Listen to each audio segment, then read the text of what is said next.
No, todo está bien. Vamos. Doctora Soledad Rangón, explíquenos este hecho realmente que trascendió a nivel nacional sobre este boxeador que atacó a su expareja y que fue liberado en estas horas. Bueno, ese hecho la Fiscalía le formuló cargos por lesiones graves calificadas por violencia de género, amenazas y desobediencia a una orden judicial, porque esta persona ya estaba notificado por el juez de familia que no se debía acercar a la víctima, desobedeció, entonces la Fiscalía le formula cargos por este hecho y pide la prisión preventiva considerando que había desobedecido la orden del juez y muy probablemente iba a desobedecer la orden de... ¿Por qué no iba a desobedecer la orden del juez de penal? Por eso que pedimos la preventiva y bueno, el juez consideró que no había riesgo porque esta persona no tiene antecedentes penales, más allá de los antecedentes de violencia que nosotros le decíamos que tiene. Al mismo tiempo, el juez de familia ya había ordenado el arresto por 5 días de esta persona, que ese arresto lo cumplió.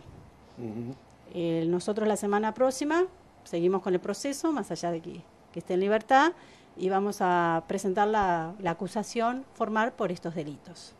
Usted ha vivido en ese lugar, en el lugar donde han sucedido los hechos, una ciudad, un pueblo difícil.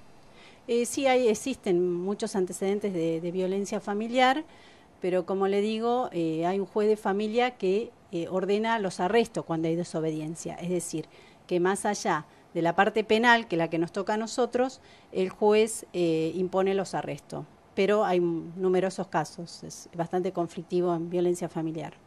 La chica víctima, afectada, atacada, vino y seguramente habrá hablado con usted también y dijo públicamente que ella se siente como amenazada y con mucho temor.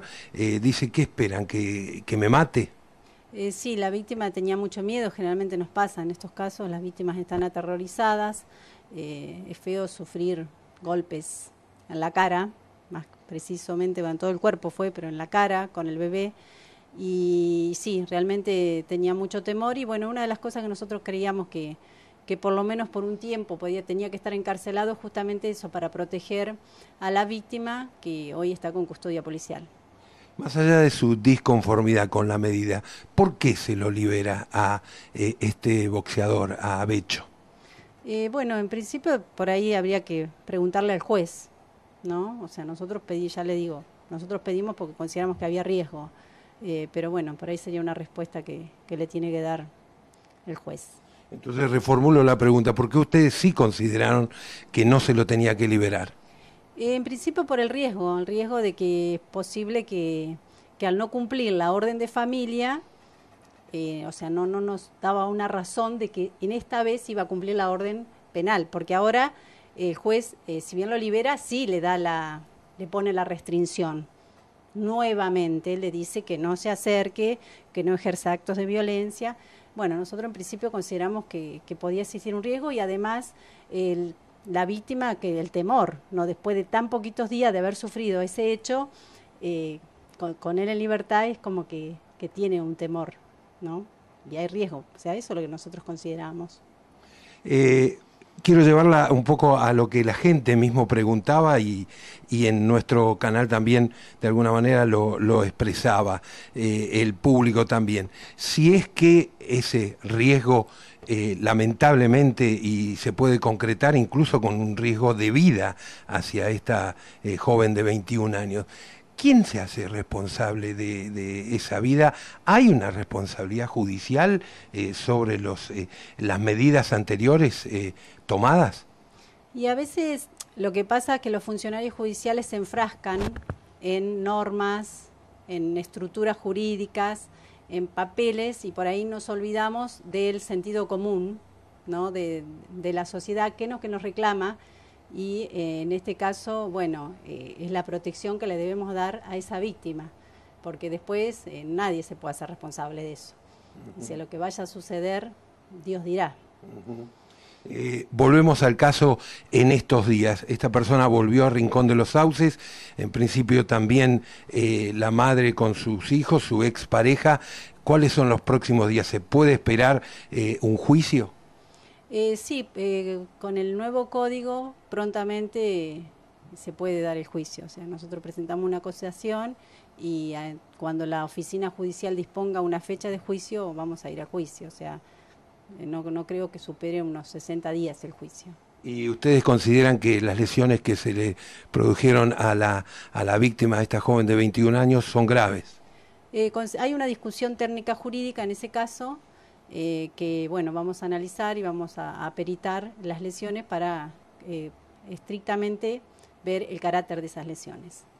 Finalmente, doctora, y agradeciéndole muchísimo su atención, esta unidad de atención a delitos de violencia doméstica, también de índole sexual, tiene poco más de un año de vida en Neuquén. ¿Cómo está la situación en Neuquén? ¿Las mujeres se están animando a denunciar lo que muchas veces no lo hicieron? Y nosotros pedimos que se animen a denunciar. Hay muchas instituciones, hay organizaciones, hay coordinación entre juzgado de familia, tenemos el 0800 Mujer, policía, fiscalía, para coordinar y animarse a que denuncien, para que existan realmente los antecedentes, porque si no tenemos denuncias, después venimos de 7, 8 años y bueno, toda la vida sufrí violencia y no tengo denuncias. Así que nosotros instamos a que denuncie. Y en la parte penal que a nosotros nos corresponde, instamos a que el derecho penal, a esta altura, las circunstancias y los acontecimientos, debe de intervenir. Ya no podemos hacer oídos sordos, dar un paso al costado, decir es una cuestión de familia. Sí, es una cuestión de familia, pero cuando corresponde la intervención penal, que así sea y que se lleve adelante. Debemos de cumplir con nuestros tratados internacionales que la Argentina ha ratificado, la Convención de Belém do Pará, donde dice que hay que erradicar, prevenir y sancionar este tipo de delitos. Y eso es lo que la Fiscalía está haciendo, se ha trabajando fehacientemente en esto y bueno, instando, ya le digo, a que denuncien para poder hacer algo, ¿no? Disculpe que vuelva al caso y ahora sí, por último, la seguridad de esta joven allí en Rincón, ¿está de alguna manera garantizada? ¿Qué medidas se han dispuesto? Bueno, dispusimos la custodia de la víctima, en atención a que, bueno, hasta que él ya dijo que se quería ir de la localidad, pero en principio está con la custodia policial. 24 horas. Las 24 horas. Gracias, doctora. De nada.